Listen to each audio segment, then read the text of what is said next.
Let's read a bit of a story. The Librarian and the Ghost by Elaine Allen. The job listing went viral. Of course it did. It was for a live-in librarian on an isolated island off the coast of New England. One of those islands that was slowly sinking into the sea, with a population of 2,000 in summer, but only 200 in winter.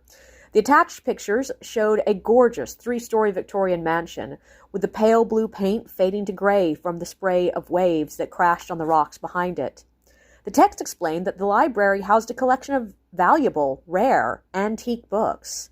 They had been left to the island by a now long-dead wealthy patron, and they needed a live-in librarian to do the normal library work, check out books, organize, shelve, and encourage reading in the local kids, but also to keep the aging building from falling apart. They needed someone with construction knowledge, with book restoration skills, and someone willing to live on site, to sandbag if the waters rose, or evacuate the books if a big enough storm hit. The ad even mentioned that the librarian would be provided a hotel room on the mainland should they have to evacuate with the books.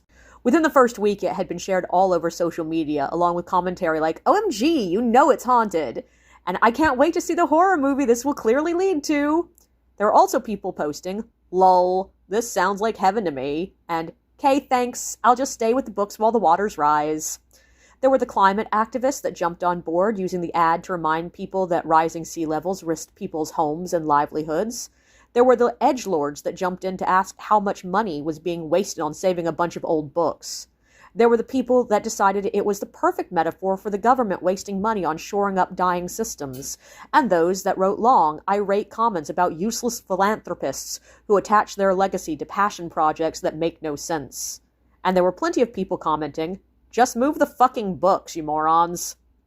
A small news article came out about a month later, declaring that the Post had gotten 2,000 applications the first week it was up.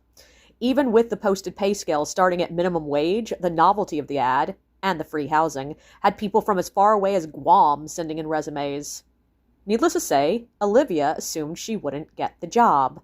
Want to know what happens next? The Librarian and the Ghost by Elaine Allen is available on Amazon, bookshop.org, Barnes & Noble, all the major retailers.